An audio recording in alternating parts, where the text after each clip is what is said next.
সেখানে আমাকে প্রথমত একটা ভিডিও বার্তা দেওয়ার জন্য চাপ প্রয়োগ করা হয় আন্দোলন প্রত্যাহার পূর্বক। সেটা দিতে সে সময় রাজি না হয় পরবর্তীতে আমাকে ইনজেকশন পুশ করে অজ্ঞান করে রাখা হয়। পরবর্তীতে যখন গণস্বাস্থ্য নগর হাসপাতালে আমি ব্লাড টেস্ট করি তখন ডাক্তাররা নিশ্চিত করেন যে প্যাথিডিন পুশ করা হয়েছিল এবং সে সময়টা অজ্ঞান করে রাখা হয়েছিল।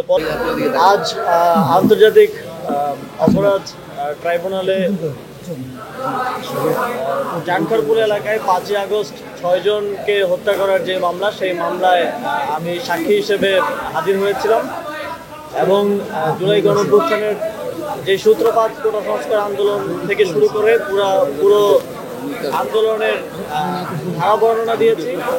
কিভাবে এই আন্দোলন শান্তিপূর্ণ একটা আন্দোলন থেকে বিনা উস্কানিতে সরকারের হামলায়, ছাত্রলীগের এবং আওয়ামী লীগের হামলায় সরকার বিরোধী আন্দোলনের রূপ নিল এবং এই আন্দোলনের গুরুত্বপূর্ণ যেই বাঁকগুলো এবং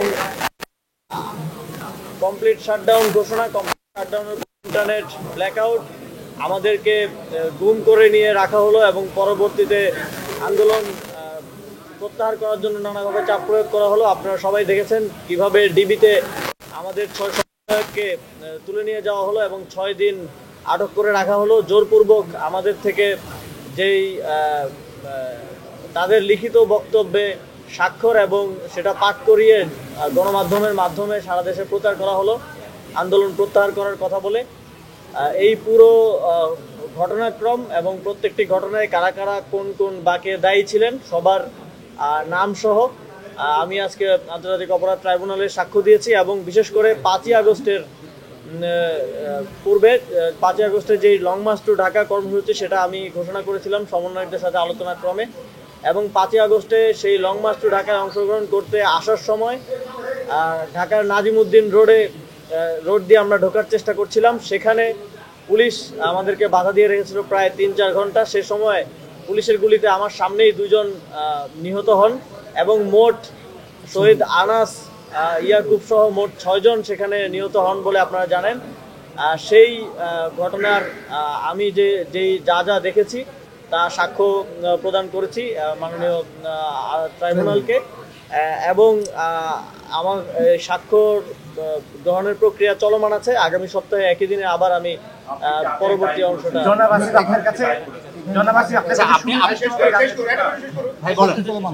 এই মামলায় এই 6 জনের যে হত্যাকাণ্ড জানখারপুল এলাকায়, এর জন্য আমি তৎকালীন প্রধানমন্ত্রী শেখ হাসিনা এবং তৎকালীন আইন শৃঙ্খলার দায়িত্বে থাকা স্বরাষ্ট্রমন্ত্রী আসাদুজ্জামান খান কামাল, ডিএমপি কমিশনার হাবিবুর রহমান সহ সারা দেশে যেই হত্যাযজ্ঞ হয়েছে সেটার জন্য সকল কমান্ডিং অথরিটি, আওয়ামী লীগের বিভিন্ন পর্যায়ের নেতৃবৃন্দ এবং পুলিশের যারা সরাসরি গুলি চালিয়েছিল তাদেরকে দায়ী করছে।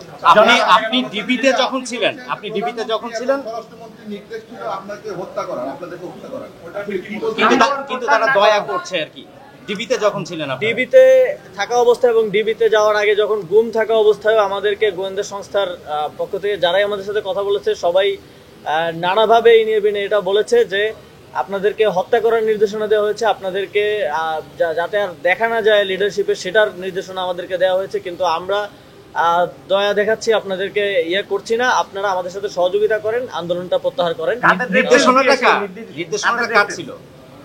নির্দেশনা ছিল সরাসরি প্রধানমন্ত্রী, তৎকালীন প্রধানমন্ত্রী শেখ হাসিনার পক্ষ থেকে। আচ্ছা, আপনাকে যে 19 তারিখে উঠিয়ে নিয়ে গেল, নেওয়ার পরে কি আপনার উপর মানে চাপ প্রয়োগ করলো এবং ইনজেকশন পুশ করে আন্দোলন প্রত্যাহারের জন্য 19 তারিখ আমাকে রাজধানীর গুলশান নিকেতন এলাকা থেকে উঠিয়ে নিয়ে যাওয়া হয়। ডিবি পরিচয় উঠিয়ে নিয়ে যাওয়া হলেও পরবর্তীতে আমরা জানতে পারি যে একটা বিশেষ গোয়েন্দা সংস্থাই এটা করেছিল এবং পরবর্তীতে আয়নাঘর পরিদর্শনের সময় আমি এবং নাহিদ ভাই দুজনেই নিশ্চিত হই যে আমাদের দুজনকে আলাদা আলাদা কক্ষে সেখানে রাখা হয়েছিল।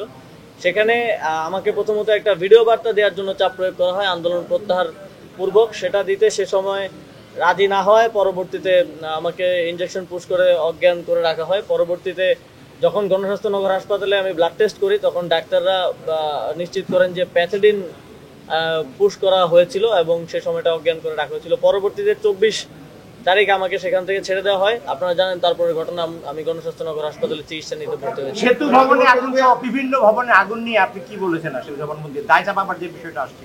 18 তারিখ থেকেই সেতু ভবন সহ বিভিন্ন স্থাপনায় আগুন লাগিয়ে সেই আগুন লাগানোর দায় আন্দোলনকারীদের উপর চাপিয়ে দেওয়া হয়েছে, চাপিয়ে দেওয়ার চেষ্টা করা হয়েছে। আপনারা সেটা দেখেছেন এবং তখনকার সময়েও তখনকার তথ্যমন্ত্রী মানে আইসিটি মিনিস্টার যে ছিলেন তিনিও সেটা বলেছেন। পরবর্তীতে বিভিন্ন মাধ্যমে আমরা নিশ্চিত হয়েছি এবং আন্দোলনের সময় আমরা এটা বুঝতে পেরেছি যে তারাই সরকারের পৃষ্ঠপোষকতায় এই স্থাপনাগুলোতে আগুন লাগানো হয় এবং তার দায় আন্দোলনকারীদের উপর চাপিয়ে দিয়ে সে সময় এক ধরনের ধরপাকড় এবং গ্রেফতার ব্লক রেড দিয়ে গ্রেফতারের কর্মসূচি চালানো হয়েছে। অবশ্যই এটি একটি মাইল ফলক ঘটনা। আপনারা জানেন যে আইসিটি ট্রাইব্যুনাল সহ গুম কমিশন এই বিষয়গুলো নিয়ে কাজ করছিল এবং নানা পদে গত 1 বছরও তারা বাধার শিকার হয়েছে, কিন্তু সরকারের পক্ষ থেকে আমাদের মাননীয় প্রধান উপদেষ্টা ডক্টর মোহাম্মদ ইউনূস স্যারের পক্ষ থেকে স্পষ্ট নির্দেশনা ছিল যে এই ঘটনাগুলোর সাথে, ন্যাক্কারজনক ঘটনাগুলোর সাথে যারা জড়িত, আয়নাঘর গুম এবং গুমের পরে শত শত মানুষের গুম হওয়া মানুষের ফিরে না আসার সাথে যারা জড়িত তাদেরকে অবশ্যই শাস্তির সম্মুখীন হতে হবে। সেটা একটা গতকালকে একটা মাইল ফলক পর্যায়ে গিয়ে পৌঁছেছে, তাদের বিরুদ্ধে গ্রেফতারি পরোয়ানা জারি করা হয়েছে। এটা আমি মনে করি এই সরকার সহ পুরো বিচার ব্যবস্থার একটা বিজয় হিসেবে আমি মনে করি এবং সামনের সময়ে আমি চাই এই যে গ্রেফতারি পরোয়ানা সহ যে প্রসিজার এটা যথাযথভাবে চলমান থাকবে এবং কোনো স্থান থেকেই অপরাধীদেরকে বাঁচানোর জন্য কিংবা শেল্টার দেওয়ার জন্য কোনো ধরনের প্রচেষ্টা বা কোনো ধরনের অপচেষ্টা করা হবে না।